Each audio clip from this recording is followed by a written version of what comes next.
ஓம் ஸ்ரீ மகாலட்சுமி ச வித்மஹே விஷ்ணு பத்னியை ச தீமஹி தன்னு லக்ஷ்மி பிரச்சோதயாத். ஸ்ரீ குருபியோ நமஹ. அனைவருக்கும் நமஸ்காரம். இன்று வெள்ளிக்கிழமை நாம் ஸ்ரீ வேதாந்த தேசிகர் இயற்றிய ஸ்ரீ ஸ்துதி பாராயணம் செய்யலாம். வேதாந்த தேசிகர் ஒரு பக்தனுக்காக காஞ்சிபுரம் வரதராஜ பெருமாள் கோவிலில் பெருந்தேவி தாயார் சன்னதியில் மனமுருகி ஸ்ரீ ஸ்துதியை பாடினார். அதாவது ஸ்ரீயான மகாலட்சுமியை போற்றி பாட இதை கேட்டு மனமுருகிய மகாலட்சுமி தேவி தங்கத்தை கனகதாரை போல் மழையாக பொழிந்தாள். இந்த ஸ்ரீஸ்துதி இப்போதும் திருமலையில் ஒலிக்கிறது. இந்த ஸ்ரீஸ்துதியின் மகிமையாலேயே திருமலை திருப்பதி உண்டியலில் காணிக்கை கோடிக்கணக்கில் குவிந்து கொண்டிருப்பதாக சொல்லப்படுகிறது. அதனால் மகாலட்சுமி மற்றும் பெருமாளின் மனதை உருகச் செய்யவும் வற்றாத செல்வ வளம் பெருகவும் ஸ்ரீஸ்துதியை தினமுமே பாராயணம் செய்வது உத்தமம். அல்லது செவ்வாய் வெள்ளி பண்டிகை தினங்களில் பாராயணம் செய்வது வழக்கமாக்கிக் கொள்ளலாம். இதை இந்த நன்னாளில் பாராயணம் செய்வதால் தரித்திரம் விலகி சகல சம்பத்துகளும் ஆயுள் ஆரோக்கியம் மற்றும் ஸ்ரீ மகாலட்சுமி கட்டாட்சம் முதலியவைகளும் பெற்றிடலாம். ஸ்தோத்திரத்தை பார்க்கலாம். வேதாந்த தேசிகர் இயற்றி ஸ்ரீ ஸ்துதி. ஸ்ரீ ஸ்துதிஹி ஸ்ரீ கனகதாரா லக்ஷ்மி ஸ்தவ ராஜக. ஸ்ரீமதே ராமானுஜாய நமக. श्रीमान् वेङ्कटनाथार्यः कवितार्किककेसरी वेदान्ताचार्यवर्यो मे सन्निधत्तां सदा हृदि. मानातीतप्रतितविभवां मङ्गलं मङ्गलानां वक्षः पीठीं मधुविजयिनो भूषयन्तीं स्वकान्त्या प्रत्यक्षानुश्रविकमहिमा प्रार्थिनीनां प्रजानां श्रेयो मूर्तिं श्रियमशरणस्त्वां शरण्यां प्रपद्ये. आविर्भावः कलशजलदावद्वरे वापि यस्याः स्थानं यस्या सरसिजवनं विष्णुवक्षस्थलं वा भूमा यस्या भुवनमखिलं देवि दिव्यं पदं वा स्तोकप्रज्ञैरणवधिगुणा सूयसे सा कथं त्वं स्तोतव्यत्वं दिशति भवती देहिभिस्तूयमाना तामेव त्वाम् अनितरगतिस्तोतुमाशं समानः सिद्धारम्भः सकलभुवनश्लाघनीयो भवेयम् सेवापेक्षा तव चरणयो श्रेयसे कस्य न स्यात् यत्सङ्कल्पाद् भवति कमले यत्र देहिन्यमीषां जन्मस्तेम प्रलय रचना जङ्गमा जङ्गमानां तत्कल्याणं किमपि यमिनाम् एकलक्ष्यं समाधौ पूर्णं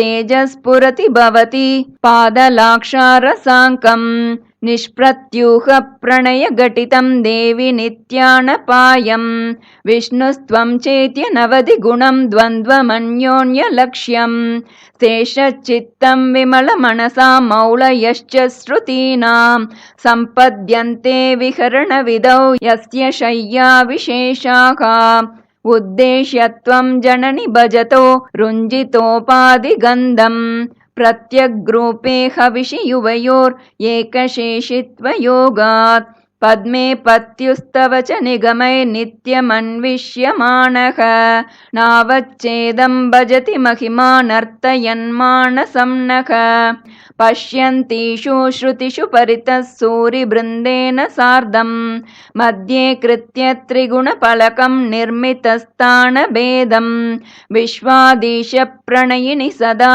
विभ्रमद्यूतवृत्तौ ब्रह्मेशाद्या ददति युवयोरक्षशारप्रचारम् अस्येषाणा त्वमसि जगतः संश्रयन्ति मुकुन्दं लक्ष्मीः पद्मा जलधि तनया विष्णुपत्नीन्दिरेति यन्नामानि श्रुतिपरिपणान् एवमावर्तयन्तः नावर्तन्ते दुरितपवनप्रेरिते जन्मचक्रे त्वामेवाहुः कतिचिदपरे त्वत्प्रियं लोकनाथं किं तैरन्तः कलहमलिनैः किञ्चिदुत्तीर्यमग्नैः त्वत्सम्प्रीत्यै विहरति हरौ सम्मुखीनां श्रुतीनां भावारूढौ भगवति युवां दम्पती दैवतं नः आपन्नार्तिप्रशमनविधौ बद्धदीक्षस्य विष्णोः आचक्युस्त्वां प्रियसहचरीम् एकमत्योपपन्नाम्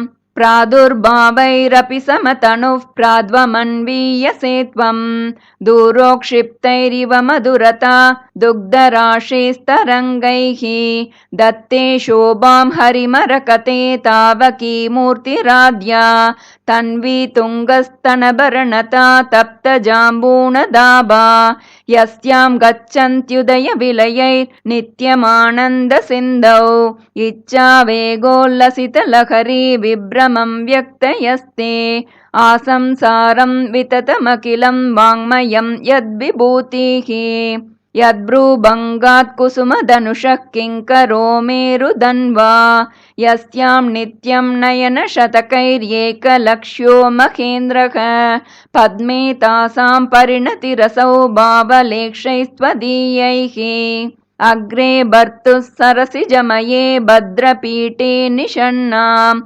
अम्बोराशेरधिकतसुधा सम्प्लवादुत्थितां त्वां पुष्पासारस्थगितभुवनैः पुष्कलावर्तकाद्यैः क्लुप्तारम्भः कनकक्लेशैरभ्यपिञ्चन् गजेन्द्राः आलोक्य त्वाम् अमृतसहजे विष्णुवक्षस्थलस्तां शापाक्रान्ता शरणमगमन् सावरोधाः सुरेन्द्राः लब्ध्वा भूयस्त्रिभुवनमिदं लक्षितं त्वत्कटाक्षैः सर्वाकारस्थिरसमुदयां सम्पदं निर्विशन्ति आर्तत्राणव्रतिभिरमृता सारनीलाम्बुवाहैः अम्बोजानाम् उषसि मिषताम् अन्तरङ्गैरपाङ्गैः यस्यां दिशि विहरते देवि दृष्टिस्त्वदीया तस्यामहमहमिकां तन्वते सम्पदोगाः योगारम्भत्वरितमनसो युष्मदैकान्त्ययुक्तं धर्मं प्राप्तुं प्रथममिह ये धारयन्ते धनायां तेषां भूमे धनपतिगृहात् अम्बरादम्बुधेर्वा दारा निर्यान्त्यधिकमधिकं वाञ्छितानां वसूनां श्रेयस्कामा कमलनिलये चित्रमाम्नाय वाचां चूडापीडं तव पदयुगं चेतसा धारयन्तः छत्रच्छाया सुभगशिरसश्चामरस्मेरपार्श्वाः श्लाघाशब्दश्रवणमुदिता स्रग्विनः सञ्चरन्ति ऊरीकर्तुं कुशलमखिलं जेतुमादीनरातीन् दूरीकर्तुं दुरितनिवहं त्यक्तुमाद्यामविद्याम् अम्बस्तम्भावधिकजननग्रामसीमान्तरेकाम् आलम्बन्ते विमलमनसो विष्णुकान्ते दयान्ते जाताकाङ्क्षा जननि युवयोरेकसेवाधिकारे मायालीडं विभवमखिलं मन्यमानास्तृणाय प्रीत्यै विष्णोस्तव च कृतिनः प्रीतिमन्तो भजन्ते वेलाभङ्गः प्रशमनफलं वैदिकं धर्मसेतुं सेवे देवि त्रिदशमहिला मौलिमालार्चितन्ते सिद्धिक्षेत्रं शमितविपदां सम्पदां पादपद्मं यस्मिन्नीशन्नमितशिरसो यापयित्वा शरीरं वर्तिष्यन्ते वितमसि पदे वासुदेवस्य धन्याः सानुप्रासप्रकटितदयैः सान्द्रवात्सल्यदिग्धैः अम्बस्निग्धैरमृतलहरी लब्धसब्रह्मचर्यैः धर्मे तापत्रयविरचिते गाढतप्तं क्षणं माम् आकिञ्चन्यग्लपितमनदैरार्दयेता कटाक्षैः सम्पद्यन्ते भवभयतमी बाणवस्त्वत्प्रसादात् भावा सर्वे भगवति हरौ भक्तिमुद्वेलयन्तः याचे किं त्वामहमिह यतः शीतलोदारशीला भूयो भूयो दिशसि महतां मङ्गलानां प्रबन्धान् माता देवी त्वमसि भगवान् वासुदेवः पिता मे जातः सोऽहं जननि युवयोरेकलक्ष्यं दयायाः दत्तो युष्मत्परिजनतया देशिकैरप्यतस्त्वं किं ते भूयः प्रियमिति किल स्मेरवक्त्रा विभासि कल्याणानाम् अविकलनिधिः कापि कारुण्यसीमा नित्यामोदा निगमवचसा मौलिमन्दारमाला सम्पद्दिव्या मधुविजयिनः सन्निधत्तां सदा मे। सैषा देवी सकलभुवनप्रार्थना कामधेनुः कल्याणानाम् अविकलनिधिः कापि कारुण्यसीमा। नित्यामोदा निगमवचसा मौलिमन्दारमाला सम्पद्दिव्या मधुविजयिनः सन्निधत्तां सदा मे। सैषा देवी सकलभुवनप्रार्थना कामधेनुः उपचितगुरुभक्तेरुत्थितं वेङ्कटेशात् कलिकलुषनिवृत्त्यैः कल्पमानं प्रजानां।